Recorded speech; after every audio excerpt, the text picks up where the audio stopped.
Hello friends, welcome back to my channel. अगर आपने इस सीरीज़ के पिछले एपिसोड नहीं देखे हैं तो पहले उनको देख लीजिए। आज एपिसोड 3 का एक्सप्लेन होगा और मेरे चैनल को सब्सक्राइब ज़रूर कर लेना। Let's start.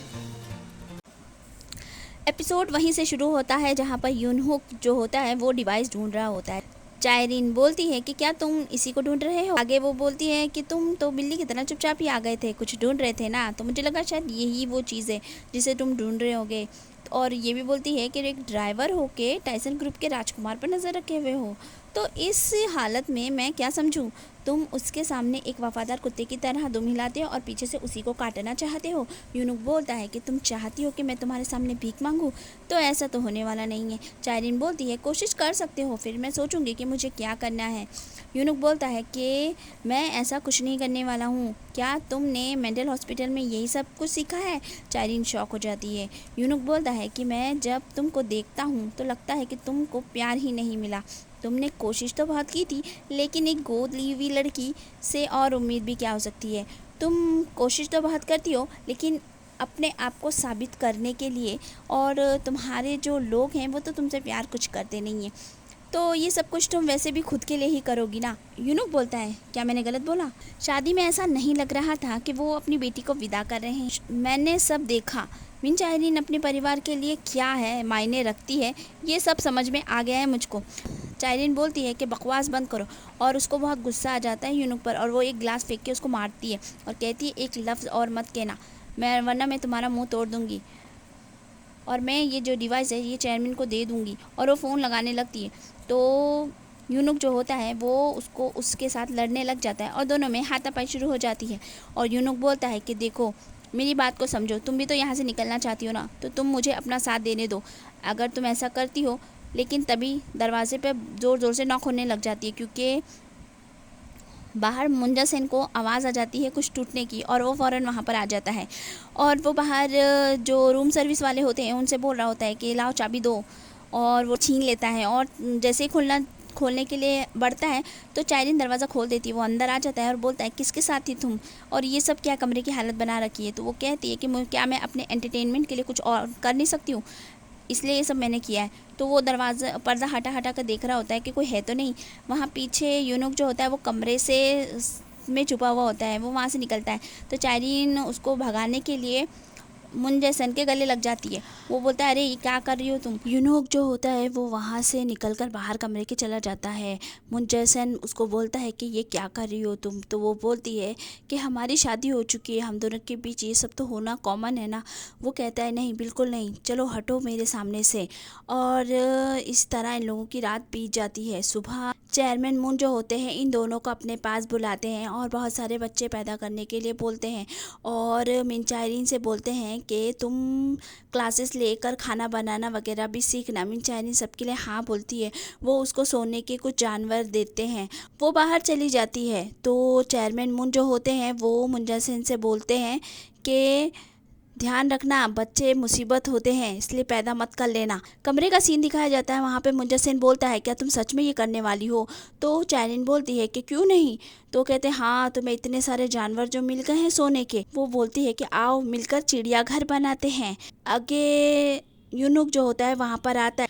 चायरीन जो होती है वो उसको बोलती है कि कितने बेशरम हो, फिर से आ गए।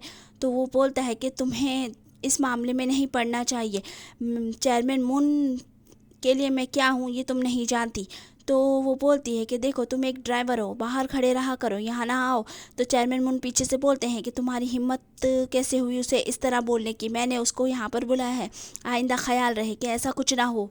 सीन यहीं पे कट हो जाता है।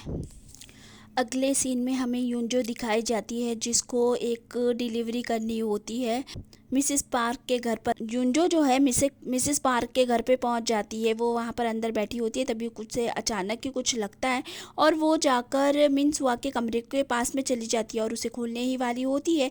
तभी हेरिन वहाँ पर आ जाती है और वो उसे रोकती है और बोलती है कि तुम्हें किसी ने भेजा है यहाँ पर, मेरी बेटी के कमरे के सामने तुम कर क्या रही हो। और वो उसे बहुत ही झिझोड़ देती है। बेचारी डर जाती है। जो मिस जो मिस किम होती है वो उसे बचाती है और वहाँ से जाने के लिए बोल देती है, वो वहाँ से भाग जाती है। अब जो मिस ना होती है वो चायरिन का पूरा कमरा खाली कर रही होती है, तो मिस किम पूछती है कि क्या बात है, आप ऐसा क्यों कर रही है। तो वो बोलती है कि ओझा ने मुझसे कहा है कि हमारी सुआ बहुत नज़दीक है, लेकिन जब तक हम कचरा साफ़ नहीं करेंगे तो वो नहीं आने वाली, इसीलिए ये सब कुछ हटा रही हूँ। मिस किम कुछ नहीं बोलती है। सारा सामान मिस ला जो होती है बाहर फिकवाने लग जाती है और कहती है कि सब कुछ जला दो। तो उनकी नौकरानी जाकर उसके सारी चीज़ों को जलाने लग जाती है और जो उसके कपड़े अच्छे होते हैं वो ले जाती है अपने साथ पहनने के लिए। रात का सीन दिखाया जाता है जहाँ पर मुंजा सेन मिन चायरिन को घर लेकर आता है उसके, और वो भी उसके साथ घर के अंदर चला जाता है। वो बैठ के दादी के सामने अच्छी अच्छी बातें करते हैं। तो फिर वो बोलता है कि लाओ मुझे तुम्हारा कमरा तो दिखा दो। वो उसको अपना कमरा दिखाने के लिए लेके जाती है, लेकिन कमरा पूरा खाली पड़ा हुआ था। ये देखकर मुंजा सेन थोड़ा सा चौंक जाता है और बोलता है कि ये क्या बात हुई, तुम्हारे कमरे में कोई भी सामान नहीं है। तो चायरिन बहाना बनाकर बोलती है कि दादी को लगता है शायद वो ख़राब हो जाएगा, इसलिए उन्होंने संभाल कर रख दिया होगा। मुंजे सन को इस बात पे यकीन तो नहीं होता है, लेकिन वो उसकी हाँ में हाँ मिला देता है। आगे वो दादी के पास जाती है और बोलती है कि ये आपने ऐसा क्यों किया। तो वो कहती है कि तुम्हें यहाँ आना ही नहीं चाहिए था। जब मैंने तुमसे कह दिया कि अब तुम यहाँ मत आया करो तो तुम मुंह उठाकर यहाँ पर क्या कर रही हो। और वो उसे बहुत ही ज़्यादा ताना तपका देती हैं। अगले सीन में यूनहुक जो होता है वो बाहर घूम रहा होता है, तो उसे जले हुए तस्वीरों में से चायरिन की एक तस्वीर मिलती है, वो उसे रख लेता है। सुबह का मुंजे सेन अपने पापा से बोल रहा होता है कि मैंने आज उसको कुकिंग क्लास में भेज दिया है यूनहुक के साथ, वो उस पर नज़र भी रखेगा और बता देगा कि क्या हो रहा है। अब दोनों को जाते हुए दिखाया जाता है। यूनहुक उसको बोलता है कि चायरिन तुम जो कर रही हो वो ठीक नहीं है। तो वो कहती है कि मैडम कहो मुझे, तुम नौकर हो मैं मालिक हूँ। तो वो कहता है बकवास बंद करो, मैं तुम्हें यही बोलने वाला हूँ और तुम मेरी बात गौर से सुन, जो तुम करना चाहती हो क्या तुम कर पाओगी। वो कहती है मैं तो कुछ भी कर सकती हूँ, कुकिंग क्लास क्या चीज़ है। और वो कुकिंग क्लास पहुँच जाती है। वहाँ पर जो सिखाने वाले होते हैं वो सबसे उसका इंट्रोडक्शन करवाते हैं और बोलते हैं कि संयम से रहना, संयम से रहना, ऐसा 2-3 बार बोलते हैं। अब चायरिन वहाँ पर जाती है तो कुछ लोग तो उससे अच्छे से बात करते हैं, लेकिन 2 लड़कियाँ होती हैं जो उसका मजाक उड़ा रही होती हैं। वो उसको कह रहे होते हैं कि तुम तो मुंजा सेन की तीसरी बीवी हो, 2 बीवियाँ तो मर गई। तो वो उन लोगों को उनके बारे में ही ऐसी ऐसी बातें बोलती है जिसको सुनकर वो दोनों को गुस्सा आ जाता है और लड़ाई शुरू हो जाती है। चायरिन और वो दोनों बाल खींच खींच एक दूसरे को मार रहे होते हैं। जो टीचर होते हैं सिखाने वाले उन तक को धक्का मार देते हैं। अब चायरिन जब बाहर आती है तो यूनहुक जो होता है उसको देखकर हंसने लग जाता है और बोलता है ये इसकी हालत बना रखी है। वो बोलती है कि तुम्हें क्या करना है, और दोनों वापस आने लगते हैं। तभी वहाँ पर हेरिन जो होती है वो बहुत शराब पी लेती है और अपनी नस काट लेती है। गाड़ी चल रही होती है, तभी चायरिन को फ़ोन आता है मिस किम का और वो बोलती है कि फ़ौरन घर पर आओ, कुछ हो गया है। तो वो कहती है यू टर्न लेना है, तो वो मना कर देता है। तो वो उसे गाड़ी रुकवा कर वहीं पर उतर जाती है और टैक्सी लेकर एक मॉल में जाती है। काफ़ी देर हो जाती है, चायरिन बाहर नहीं आती है, तो यूनहुक उसे देखने के लिए अंदर जा रहा होता है। तभी उसके बाजू में से कोई लड़की गुजरती है। अचानक उसे ख्याल आता है ये तो चायरिन है। वो उसका पीछा करता हुआ वहाँ पर पहुँचता है। चायरिन टैक्सी से उतरकर सीधा भागती हुई आती है और अपनी दादी से बोलती है कि क्या हुआ माँ को। तो वो बोलती है कि तुम्हें जब बुलाते हैं तब तुम आती नहीं हो, देखो उसका हाल, और तुम आखिर चाहती क्या हो। तो अब जाओ यहाँ से, कोई ज़रूरत नहीं है तुम्हारी, तुम्हें अब कभी नहीं आना है। ऐसे करके वो उसे धक्का मार देती हैं। वो बहुत रोती है, गिड़गिड़ाती है, कहती है देखो माँ सुआ आ गई सुआ। वो कहती है तुम जैसी लड़की से अब मेरी बेटी को दूर ही रहना चाहिए, और वो बहुत ज़ोर से उसको धक्का मार देती है। वो नीचे गिर जाती है।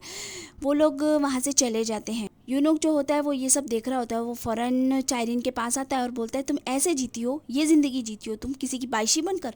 तो वो बोलती है कि तुम्हें इससे क्या मतलब, तुम्हें कोई मतलब नहीं मेरी ज़िंदगी से। वो कहता है तुम अपने आप को संभालो, पागल हो गई हो क्या, कैसे ज़िंदगी बिता रही हो तुम।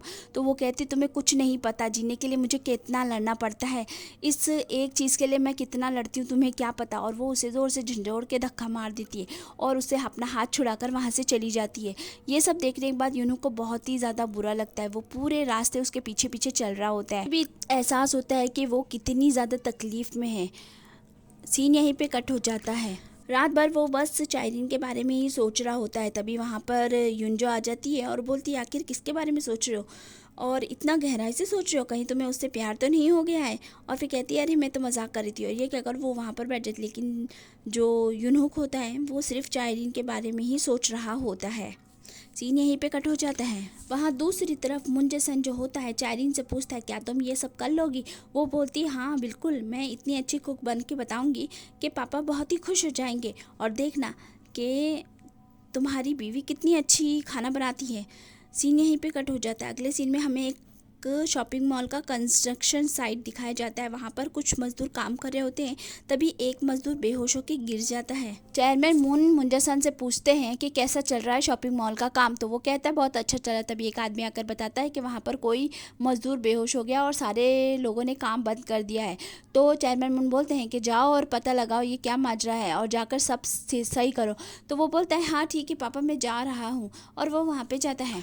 वो मज़दूरों के लीडर के सामने इतने अच्छी बातें करता है और उन्हें उस मज़दूर के लिए कुछ पैसे भी देता है ताकि उसका इलाज हो सके, और सब लोगों को बोलता है कि काम करिए, मैं अब आप लोगों का बहुत अच्छे से ख्याल रखूँगा। वो बेचारा नीचे जाकर सारे लोगों को समझाकर काम पर वापस लगने के लिए बोल देता है। तभी अचानक मुंजे-सन के धक्का लगने से माइक गिर जाता है और ऑन हो जाता है, और वो अपनी बड़ी बड़ी बातें कर रहा होता है कि देखो किस तरह मैंने उस आदमी को उल्लू बना दिया, उसे पटा दिया, और उन लोगों को क्या मालूम कि हम ऐसा कुछ भी नहीं करने वाले। उन लोगों के साथ जो होगा उन लोगों की किस्मत होगी। वो सारे मजदूर भड़क जाते हैं, और जैसे ही मुंजे से नीचे आता है तो उसे बहुत धमकी देने लग जाते हैं। वो पीछे छुप जाता है यूनहुक के। यूनहुक बोलता है कि जो भी बात है हम बाद में कर सकते हैं। सीन यहीं पे कट हो जाता है।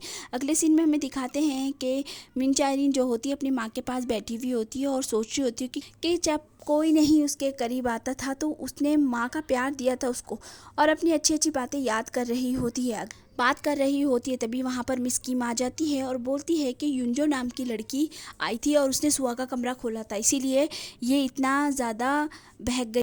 ये सुनने के बाद चायरीन जो होती है वो युंजो से मिलने के लिए जाती है और उसके साथ में अच्छे से बातें करती है और अपनी माँ की पूरी कंडीशन उसको समझाती है। ये सुनने के बाद वो कहती है कोई बात नहीं, मैं समझती हूँ इस बात को। तो वो उससे माफ़ी भी मांगती है कि तुम्हें इस तरह से निकाला गया। फिर वो उसे उसके रेस्टोरेंट के बाहर छोड़ देती है, और वो कांच में से देखती है तो वो अपनी माँ के साथ में होती है और वो बहुत अच्छे से उसकी माँ उसका ख्याल रख रही होती है। ये देखकर चायरीन बहुत खुश होती है। वहाँ जुपिल्डर जो होता है वो उसी औरत को ढूंढ रहा होता है जो सुआ को लेकर चली गई थी, और उसे वो बिल्कुल भी मिल रही नहीं होती है। एक आदमी से वो पूछताछ तो करता है लेकिन उसे भी ज़्यादा कुछ खास पता नहीं चलता है। तो वो बोलता है आखिर गई तो गई कहाँ पर। अगले सीन में हमें दिखाते हैं कि चेयरमैन मून जो होते हैं वो बहुत ही परेशान होते हैं। मीटिंग में भी ये सब होता है कि अब किस तरह इस धरने को तोड़ा जाए। अब चायरीन को दिखाया जाता है जो अपनी कंपनी में जाती है, वहाँ सब लोग इसका बहुत अच्छे से स्वागत करते हैं। तभी उसके पापा भी मिलते हैं कि वो बहुत ज़्यादा परेशान लग रहे होते हैं। वो मैनेजर से पूछती है तो वो बताते हैं कि अभी बहुत हालत ख़राब चल रही है, आप कब वापस आएंगे, आप आ जाएंगी तो सब कुछ ठीक हो जाएगा। ये सोचने के बाद चायरीन कुछ आइडिया लगाने की सोचती है। आगे सीन में हमें दिखाते हैं कि चेयरमैन मून के पास में मुंजे-सन और चायरीन बोलती है कि आप जो भी मुझे बोलेंगे मैं वो सारी चीज़ें करने के लिए तैयार हूँ, लेकिन मैं आपसे एक वादा चाहती हूँ कि क्या आप मुझे अपने पापा के यहाँ पर जाने की इजाज़त देंगे। तो वो बोलते हैं कि क्यों, तुम वहाँ क्यों जाना चाहती। वो बोलती है कि मुंजे-सन ने जो भी गलत किया है वो भी मैं सही कर दूँगी, आप मुझे एक मौका कर देखिए। सीन यही कट हो जाता है। अगले सीन में हमें दिखाते हैं कि चायरीन जो होती है उन मजदूरों के बीच जाकर काम कर रही होती है। वो लोग बोलते हैं कि यहाँ पर स्ट्राइक चल रही है तो तुम काम क्यों कर रही हो। वो कहती है कि पैसे कमाने के लिए तो काम करना पड़ेगा ना, इस तरह बैठकर तो मैं अपना घर नहीं चला सकती। सीन यही कट हो जाता है। अगले सीन में मुंजे-सन उसको बोलता है क्या तुम्हें लगता है कि वो लोग तुम्हारी बात मानेंगे। वो कहती है देखते हैं आगे क्या होता है। अगले दिन वो फिर से काम करने के लिए आ जाती है और काम कर रही होती है। वो उन लोगों को बहुत समझाती है लेकिन कोई भी उसकी बात नहीं सुन रहा होता है, और लीडर बोलता है कि तुम क्या हम लोगों को बहकाने की कोशिश कर रही हो। वो आगे जाकर फ़ोन पर बात कर रही होती है तो वो कुकिंग क्लास वालों को बोलती है कि मैं एहसान ग्रुप की बहू बात कर रही हूँ। ये सुनने के बाद वो सारे लोग भड़क जाते हैं और उसे पकड़ लेते हैं और कहते हैं कि तुम हम लोगों को बहकाना चाहती हो, इसीलिए तुम यहाँ पर आई हो ना। वो कहती है नहीं, मैं तुम लोगों के साथ देना चाहती हूँ, तुम लोगों की प्रॉब्लम इस तरह तो सॉल्व नहीं होने वाली, मेरा साथ दो, मैं तुम लोगों को ज़रूर इससे निकाल दूंगी। वो लोग नहीं मानते तो वो अपने आप को छुड़ाकर खड्डे में गिर जाती है और कहती है कि मैं तो पहले ही मर चुकी हूँ, ये मेरे लिए एक कब्र की तरह है, तो आप लोग चिंता ना करें। तो वो लोग बोलते हैं कि अरे चलो ये सब एक नाटक हो रहा है, ये सब नाटक कर रही है, हम लोगों को बहकाना चाहती है, और सारे लोग वहाँ से चले जाते हैं। तो फ्रेंड्स एपिसोड होता है यहीं पे ख़त्म। अगर आपको पसंद आया है तो मेरे चैनल को सब्सक्राइब ज़रूर कीजिएगा और लाइक कीजिएगा, और नेक्स्ट पार्ट देखना बिल्कुल भी मत भूलिएगा। Bye bye.